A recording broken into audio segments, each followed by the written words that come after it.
The Derby Arboretum is celebrating its 180 years as Britain's first public park in this year of 2020. And this is one of a series of films being made during the country's COVID-19 lockdown, in lieu of organising a celebratory event in the park itself.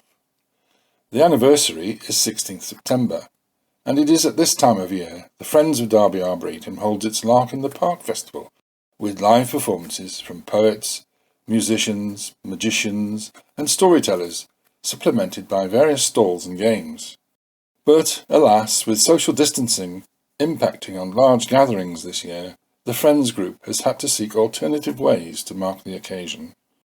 This film is devoted to a long-established occupant of the Arboretum, the Florentine Boar. The Florentine Boar has its own piece of history. Its origin as a marble statue was associated with the Caledonian or Aetolian boar, which was one of the monsters of Greek mythology that had to be overcome by heroes of the Olympian age. It was sent by goddess Artemis to destroy the region of Caledon, which was in the central west part of Greece. It was rediscovered in Rome and removed to Florence in the mid-16th century by the Medici and can be seen in the Uffizi Museum. Il Porcellino, Italian for piglet, is the local Florentine nickname for the bronze fountain of a boar.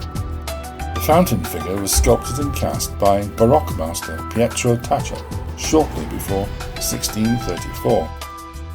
Originally intended for the Boboli Garden, it was then moved to the Mercato Nuovo in Florence, Italy.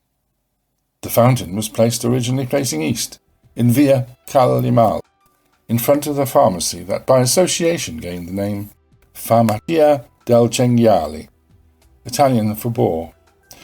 To gain more space for market traffic, it was then later moved to the side facing south, where it still stands as one of the most popular features for tourists.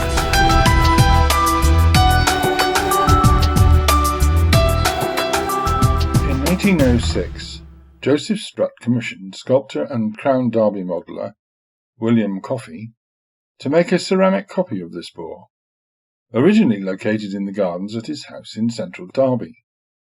The boar was then transferred to the Arboretum when it opened in 1840. Unfortunately, over the years, with youngsters clambering over it and the odd accident or two, the pig, as it became known, suffered much damage with broken limbs and tusks.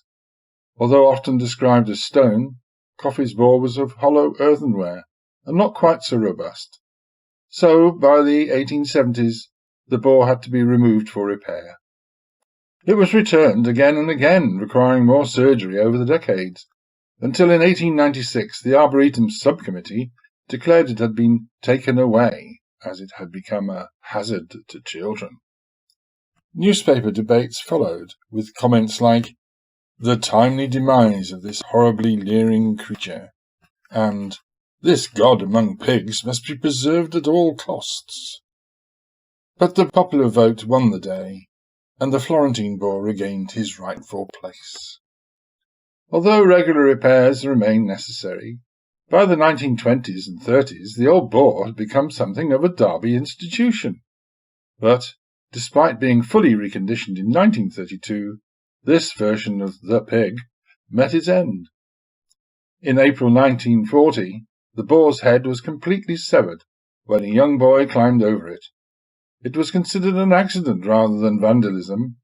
Indeed, in 2002, a William Burt Whitehurst claimed to have been the unwitting culprit in a letter to the Derby Telegraph.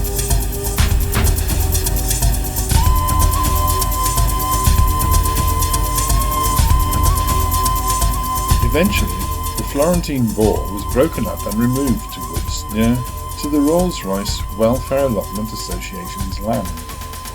Over the years, pieces have turned up. Some say the head still survives intact, whereabouts unknown. And then on 16th January 1941, a German bomb destroyed the Arboretum bandstand. By the end of the war, the two stories were amalgamated, and in 1948, the Derby Daily Telegraph confidently reported how the old Tuscan boar had been decapitated by shrapnel from the bandstand explosion. Blaming the bombing story continued for over 50 years, until Bert's conscience finally got the better of him. Bert, it seemed, was prompted to own up to the accident because of emerging debate about the Arboretum's future.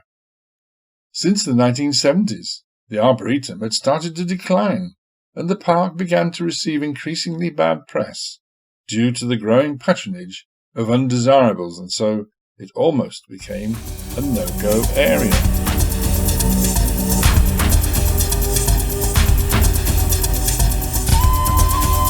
But the park's obvious historical importance proved its saviour.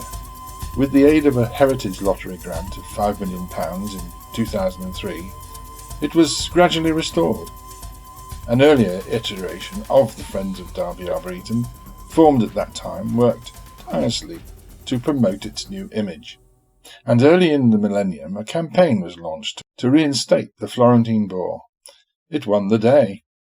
Derby engineer Alex Paxton of City Engineering modelled the new Florentine Boar from drawings linked to the Florence original. He generously completed the project at cost and mirrored the spirit of Joseph Strutt by donating Charlie as a gift to Derby. The replacement bronze statue was put in place on the 18th of November 2005 and unveiled 3 days later, ending a hiatus of 65 years.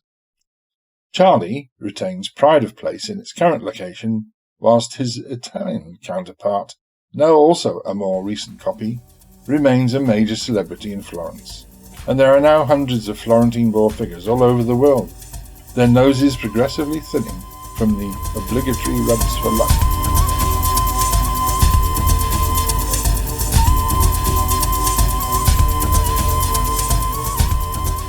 Six other copies can be found in the UK and globally in Australia, Belgium, Canada, Denmark, the Louvre in Paris, Germany, Italy, Japan, Norway, Spain, Sweden, and finally the US, where there are 18. But the Derby Boar lays claim to special status, for the town set the trend. Its original 1840 model considered the first copy of the Florentine original to occupy a public space. One good reason why the current incumbent, Charlie, needs to be cherished, and with his robust construction, longevity should be ensured.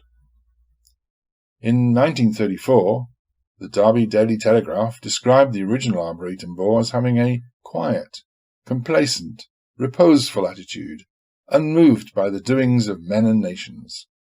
Signs are that our local Charlie is a chip off the old block.